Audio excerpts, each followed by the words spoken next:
جی اس وقت میں سوات کی سیاحتی مقام گبینہ جبل موجود ہوں. ہمارے ساتھ پر جو ہے یہ سیاح بھی موجود ہیں. ان سے پوچھتے ہیں کہ وہ کہاں سے آئی ہے اور سوات کی خوبصورتی کے حوالے سے وہ کیا کہتے ہیں. جی بسم اللہ الرحمن الرحیم. میرا نام ناصر ہے. میرا تعلق یونین کونسل اچاڑہ سے ہے. ہم یہاں پہ آئے ہیں, ہماری ٹریننگ چل رہی ہے جسے ہاشو فاؤنڈیشن نے ارینج کیا ہے اور جس کی فنڈنگ UNDP کر رہی ہے.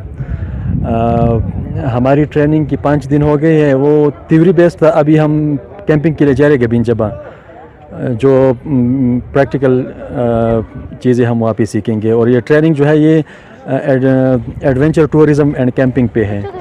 تو یہ بہت اچھی اپورچونیٹی ہے یہاں کے لوکل عوام کے لیے کہ وہ ٹورزم کو جانیں اور ٹورزم سے اس علاقے کو کیا فروغ مل سکتا ہے. اور یہ ٹریننگ بہت امپورٹنٹ ہے یہاں کے لوگوں کے لیے, کیونکہ اسی ٹریننگ کے دوران ہم نے سیکھا کہ ہم ٹورزم کے ذریعے ٹورزم کو اپنا پروفیشن کس طرح بنا سکتے ہیں اور ٹورزم کو انوائرمنٹ فرینڈلی کس طرح بنا سکتے ہیں. مطلب ٹورزم جب زیادہ ہوگی تو یہاں پہ مطلب لوگ زیادہ آئیں گے تو وہاں اسی وجہ سے پھر گندگی وغیرہ بھی زیادہ پھیلے گی. تو اس کے لیے کیا اقدامات ہونے چاہیے, اور یہاں کے جو جنگلات ہے, درخت ہے, یہ جو خوبصورتی ہے اس کو برقرار رکھنے کے لیے کیا اقدامات ہونے چاہیے. لکڑی کا استعمال کم کیا جائے اور درخت کس طرح لگائے جائیں.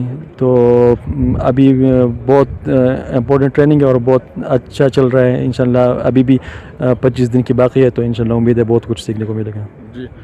جی بالکل. آپ نے یہاں کے جو سیاح ہیں ان کے باتیں سنی. ان کا کہنا تھا کہ جو گبینہ جب یہاں پر جو ابھی UNDP اور ہاش فاؤنڈیشن کی جانب سے سیاحتی جو نئی جو مراکز ہے وہ ڈیولپ ہو رہی ہے اور کافی تعداد میں یہاں پر سیاح آئے ہوئے ہیں اور موسم جو ہے وہ کافی خوبصورت ہے. میں آپ کو یہ بھی بتاتا چلوں کہ یہاں گبین جبہ میں ہر دن یہاں پر بارش ہوتی ہے اور جو خوبصورت موسم ہے وہ اپنی جو ہے جاری ہے اور لوگ کافی انجوائے کر رہے ہیں. جی